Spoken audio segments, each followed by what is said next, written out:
So yesterday I was interviewed on TV for the first time. It's been a long time since I was on TV, and the first time I'm being interviewed on live TV about parenting.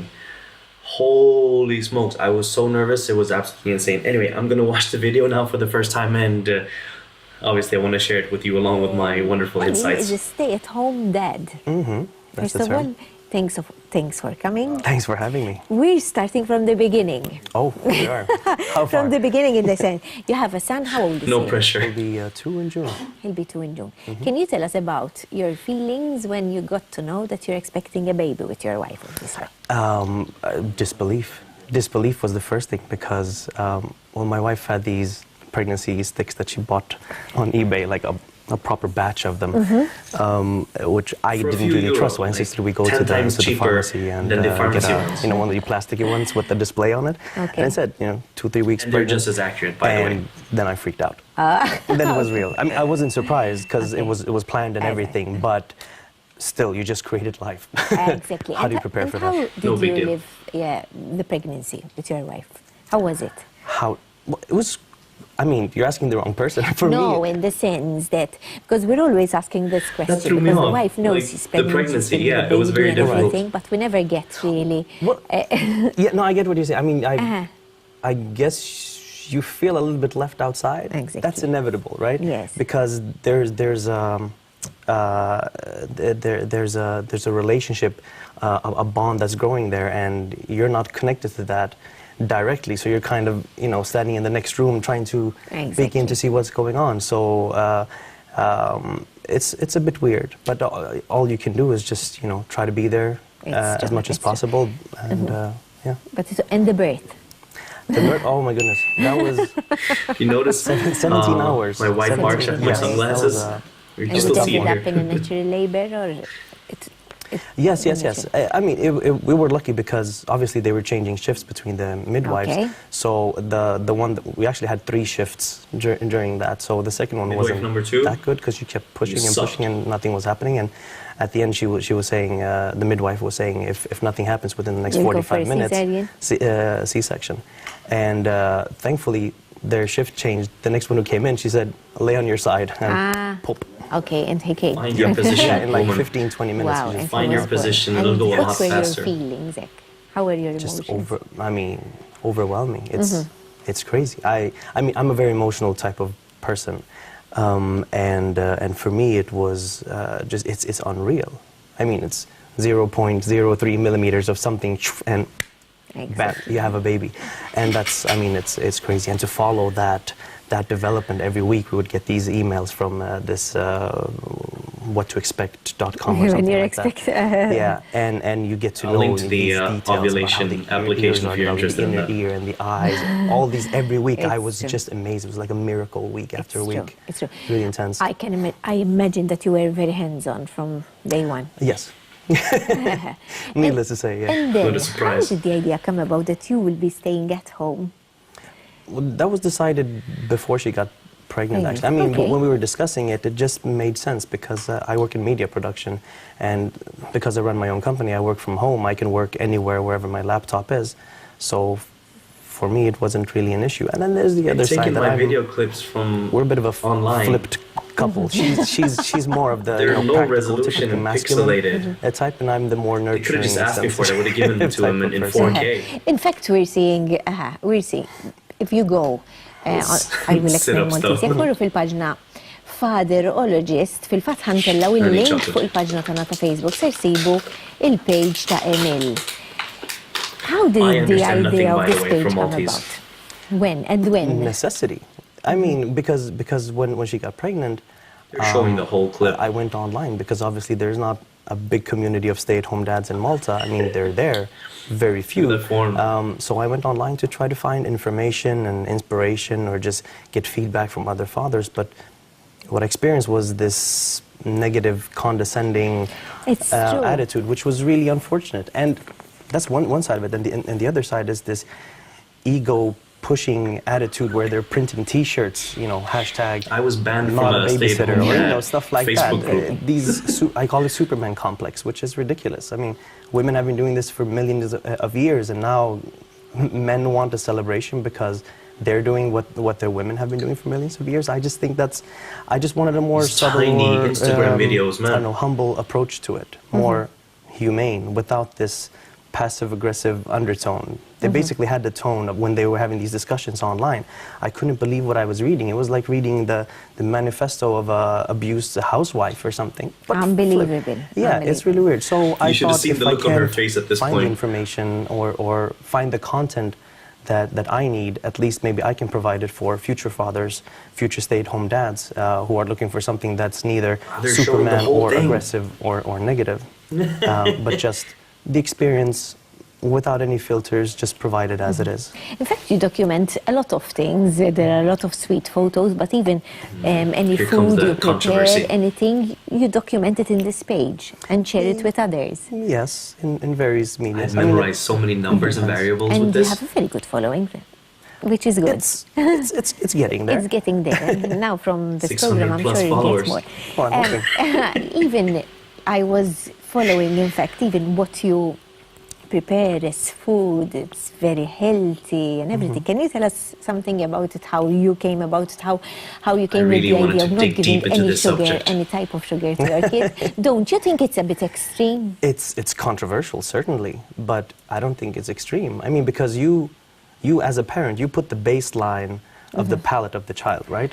So if your child is used to having, if the baseline of sweetness is candy, sweets, they're just showing all my videos, then of course an orange juice or raisins or a banana is not going to have the same effect to them. But if the baseline of Ian, of my son, if his baseline is that the banana is the sweetest he knows, if the raisins are the sweetest, or pineapple or whatever, then that is his candy. And you don't get all of these negative side effects that you get from processed sugar. Yes, I know, and I agree. But what if he goes to a party, he's older, and he tastes chocolate and he tastes cake, He'll be grounded for 2 weeks. No, I'm kidding. No, absolutely not. No, I mean, he loves dark chocolate. He eats this 72% dark chocolate, which is funny. I mean, I'm very honest now. When I'm making eggs in the morning and I put salt on the eggs, he insists on always salted the eggs for me, and right after he dips his fingers into the salt, he loves the salty flavor. And that's probably from the missus side. I'm a bit of a piggy. I have a sweet tooth. So it's not that, it's not by default. It's not that we don't give him cookies or anything sweet. It's just that we limit the intake of that so that his daily life consists of natural food. Makes sense, right? Our bodies are meant to consume. I mean, if you have a small bottle of Coca-Cola, you're having like 12 teaspoons of sugar just in that Coke, and that is like 3 times the amount of sugar that you're supposed to eat as a toddler. Yes. So many numbers per day. So if you have ready to go. That bottle of Coke, and then you add a cookie, and then you add some sweets, all of a sudden, it's not a coincidence that Malta has the highest rate of childhood obesity in Europe and among the highest in the world. I mean, that's a big issue. Yes, I know. No, so it's not cutting it, nothing is allowed. When we go to birthday parties and this and that, obviously he tastes the sweets, but he doesn't really care for it that much. He eats a little bit, but he's not. No, I'm sure, and I agree. I agree, but I have to create a sort of debate. Some other things. What's the most beautiful thing of this experience in these 2 years? The fact that you're living with him all the time. I have to pick one? Yes. One thing. No, it's just. A lot of things, obviously. I mean, look, I'm the type of person who gets emotional about tomatoes bearing fruit. If my chilies are growing and they're like really large and delicious, I mean, I get emotional about that. So imagine creating life. Okay, yes, I know. I was looking at, so I can't really pick a moment, but I think if I'm choosing, it's the small things. It's not the first step or the first word. It's the gradual changes, the subtle evolution that you see from discovering fingers and how to move them and dexterity, and just developing as a and human. He's in that age that he's like I'm not sure what doing this body something language new is. every day now. I wonder what it means. Well, but that changes as well. I mean, everyone keeps telling me this is the best age and that is the best age, but there's no such thing. I mean, when they're infants, you have the favorite things about that, but then they start crawling and walking, and now even when they're teenagers, I can tell you, it could be a really nice period as well. Absolutely. I mean, the other day he was just looking up and he saw these really fast-moving clouds, and he was just pointing up and staring at it.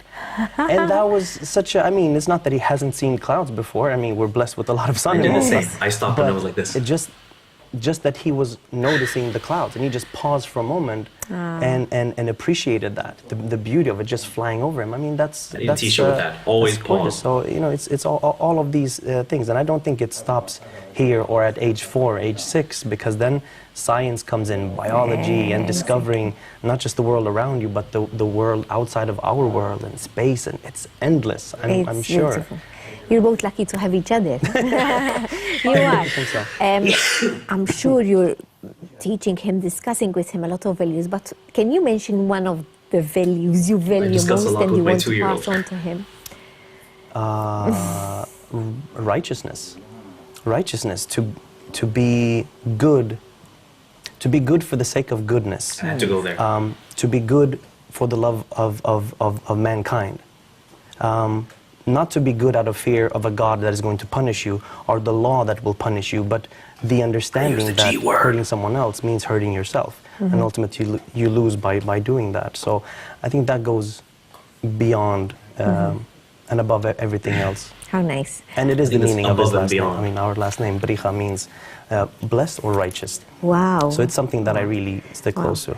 I'm sure and I hope that fathers were watching and will be willing to join your page as well. And I'm sure their wives will force them. Damn straight. Yes. In today's life, sometimes it's easier this way. So we have to continue on, this new thing that Absolutely. fathers are doing It's at about home. optimizing. It really helps. Yeah, we're raising people. I mean, this is the most important job in the world, and you're going to treat it like a garage. You just put the baby in there and just pick it up when you're done. Exactly. No, you're shaping humans, and that's important. I'm really happy you came. Thank you. Thanks for having me. We'll be sharing your page on our page as well, so that people can join, and we'll keep each other promoting more each other, because I really like her page, and it's really interesting. Thank you. Nispera l-ħatu pjaċir, fil-fatt inħedġukom ħajkonna il-link ta' Fatherologist. I don't understand a single word. Facebook dak li jotbida l-ġenituri. So we'll stop right there. Well, that was interesting. I mean, not bad for a debut, I guess. I hope I get several more chances to do this again. Despite the nerve-wrackingness of it, it was actually a lot of fun. I really enjoyed it. I used to do TV and radio back in the days when I was working with music and theater. But this is just a different thing, because you're not just talking about your art. You're talking about... It's more of a immediate... more relevant thing. It's not my poetry or my lyrics or my music. It's society and how you treat, how you raise people. Tricky subject, but very interesting nonetheless. Anyway, I hope you enjoyed some part of it at least. Thanks for watching it with me. See you next time.